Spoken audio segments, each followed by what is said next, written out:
Some of the columnar or cuboidal cells get specialized for secretion and are called glandular epithelium। तो कुछ columnar और cuboidal sales हमारी कुछ specialised होती हैं जो सिक्रीशन में हेल्प करती हैं, उसको हम बोलते हैं ग्लैंडुलर एपिथीलियम।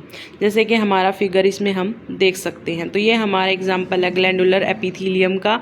जो ए पार्ट है ये है हमारा यूनिसेलुलर, बी है हमारा मल्टीसेलुलर। देन इसके बाद हम देखते हैं दो टाइप्स के होते हैं। यूनिसेलुलर कंसिस्ट करते हैं आइसोलेटेड ग्लैंडुलर सेल यानी कि goblet cells of the alimentary canal. और गोबलेट सेल्स जो होते हैं इनका काम क्या होता है, ये क्या सिक्रीट करती हैं एलिमेंट्री कैनाल में, म्यूकस सिक्रीट करती हैं, ठीक है। And multicellular consisting of cluster of cells salivary gland, जैसे कि हमारी सलाइवा बनता है, ठीक है, सलाइवरी ग्लैंड के थ्रू बनता है, तो ये हमारी मल्टी सेलर होती हैं। On the basis of the mode of pouring of the secretion glands are divided into 2 categories. तो इनके जो सिक्रीशन के बेस पे जो हमारे इनको डिवाइड किया गया ग्लैंड्स को 2 कैटेगरीज में किया गया है, एक्सोक्राइन एंड एंडोक्राइन। तो एक्सोक्राइन तो वे ग्लैंड होते हैं जो सिक्रीट करते हैं mucus, saliva, ear wax, oil, milk, digestive enzymes and other cells products. These products are released through ducts और tubes.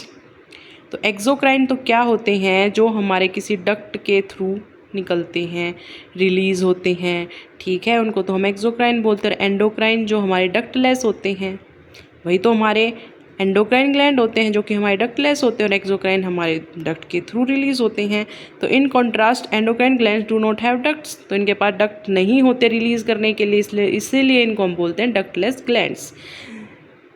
Their products called hormones, और जो इनके प्रोडक्ट निकलते हैं उनको हम बोलते हैं हॉर्मोन्स, जो कि हमारे सिक्रीट होते हैं directly into the fluid bathing the gland, ठीक है। देन इसके बाद आता है हमारा कंपाउंड एपिथीलियम। एक तो हमने ये सिंपल पढ़ लिया, सिंपल में हमारे स्क्वैमस था, कॉलमनार था, क्यूबॉइडल था, ठीक है, उसके बारे में हमने पढ़ा। अब पढ़ते हैं कंपाउंड एपिथीलियम के बारे में।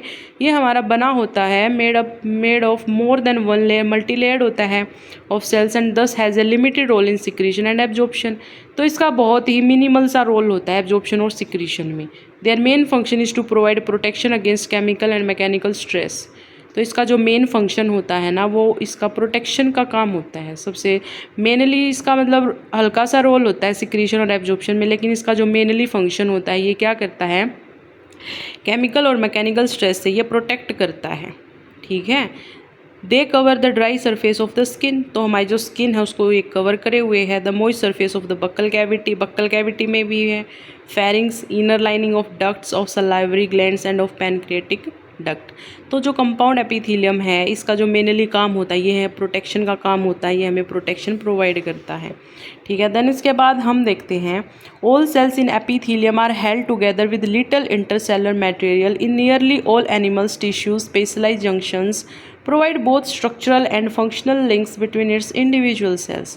3 type of cells junctions are found in the epithelium and other tissues. तो हमारे 3 टाइप के सेल जंक्शंस पाए जाते हैं, ठीक है। तो सेल जंक्शंस हम औरों में क्यों नहीं पढ़ते, अब जैसे सेल जंक्शंस एपिथीलियम के बाद ही क्यों दिया है, ठीक है, बाद में भी दे सकते थे सारे टिश्यू ख़त्म होने के बाद। लेकिन क्या है, जो हमारे टिश्यूज़ होते हैं ये हर में प्रेजेंट होते हैं, लेकिन सबसे ज़्यादा हमारा एपिथीलियम टिश्यू में ये गैप जंक्शन सबसे ज़्यादा प्रेजेंट होते हैं, बाकी थोड़े से कम होते हैं औरों में, ठीक है। इस वजह से ये हमें बीच में दिए गए एपिथीलियम के बाद हमें ये पढ़ने हैं, ठीक है। तो सबसे पहले हम देखते हैं These are called as 3 types of cell junctions are found in the epithelium and others.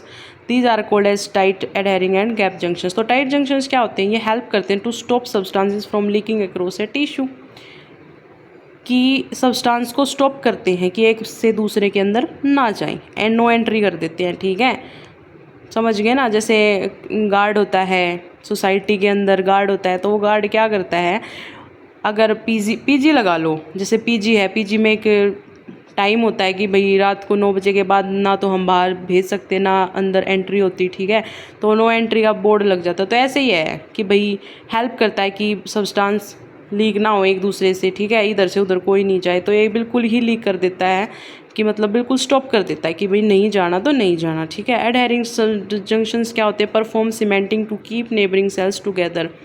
ये हेल्प करता है कि जैसे cementing then keep neighbouring cells together, कि जो हमारी नेबरिंग सेल्स होती हैं एक दूसरे के साथ कॉन्टैक्ट में रहें।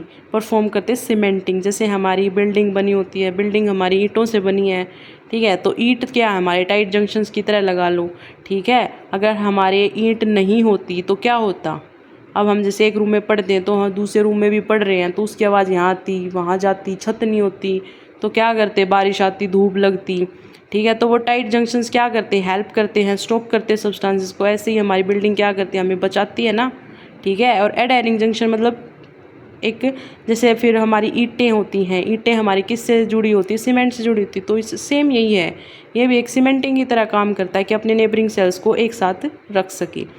Gap junctions facilitate the cells to communicate with each other by connecting the cytoplasm of the adjoining cells by for rapid transfer of ions, small molecules and sometimes big molecules। और जो gap junctions होते हैं ये क्या करते हैं, facilitate the cells to communicate with each other, जो cells होती हैं वे एक दूसरे के साथ कम्युनिकेट करती हैं by connecting the cytoplasm of adjoining cells, एक दूसरे के साइटोप्लाज्म से कनेक्ट रहती हैं ताकि उनमें क्या हो सके, रैपिड ट्रांसफ़र हो सके आयंस का, molecules, small molecules and sometimes big molecules. तो क्या होता है, यहाँ से क्वेश्चन बन सकता है कि भाई जो हमारे गैप जंक्शंस होते हैं वे किस टाइप के मॉलिक्यूल्स होते हैं, आयंस होते हैं, या किन को मतलब ट्रांसफ़र कर सकते हैं, ठीक है। तो थोड़ा सा ये ध्यान से पढ़ना कि भाई हमारा ट्रांसफ़र होता है आयंस का, स्मॉल मॉलिक्यूल्स का एंड समटाइम्स बिग मॉलिक्यूल्स। तो असर्शन रीज़न में भी ये क्वेश्चन हमारा बन सकता है, तो इसको थोड़ा सा ध्यान से पढ़ना, ठीक है। और कुछ नहीं समझ आया तो प्लीज़ कमेंट करना ताकि मैं उसको और अच्छे से क्लियर कर सकूं। Thank you.